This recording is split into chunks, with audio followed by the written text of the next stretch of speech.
ওয়াজ মাহফিলকে ঢঙ্গের জায়গা আমরা বানাইতেছি। আপনি কেন যারা বিনোদন করে তাদেরকে আপনি জানেন, দেখতেছেন শুধুমাত্র বিনোদন করে মাহফিল আইসা, আপনারা আনেন কেন? আইনা বিনোদন করেন কেন? আর তার পিছনে কথা বলেন কেন? আপনারা দেখতেছেন এ আসলেই শুধুমাত্র বিনোদনই করে, আর কিচ্ছু না, আর কোন তার দরকার নাই। তাইলে আপনি জানেন যাই নাই, আপনি এখানে আনতেছেন, আপনি বিনোদন করাইতেছেন। আর পরে আপনি পরের দিন সকালবেলা আপনার আবার গিয়া ড্রাইভারের সাথে ওমানের সাথে অনুর সাথে কথা বলে আইসে খালি হা হা করে হাই আইসে গেছে গা।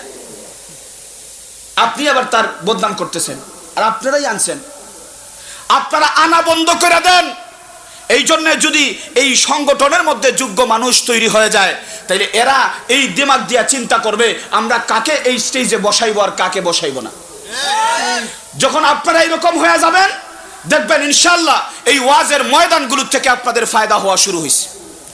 আর এই ওয়াজের ময়দান থেকে ফায়দা হওয়া যখন শুরু হয়ে যাবে, দুনিয়ার জমিন আর অশান্তির জমিন থাকবে না, এই দুনিয়ার জমিন জান্নাতের মতো শান্তির জমিন হয়ে যাবে ইনশাআল্লাহ। ঠিক কিনা বলেন?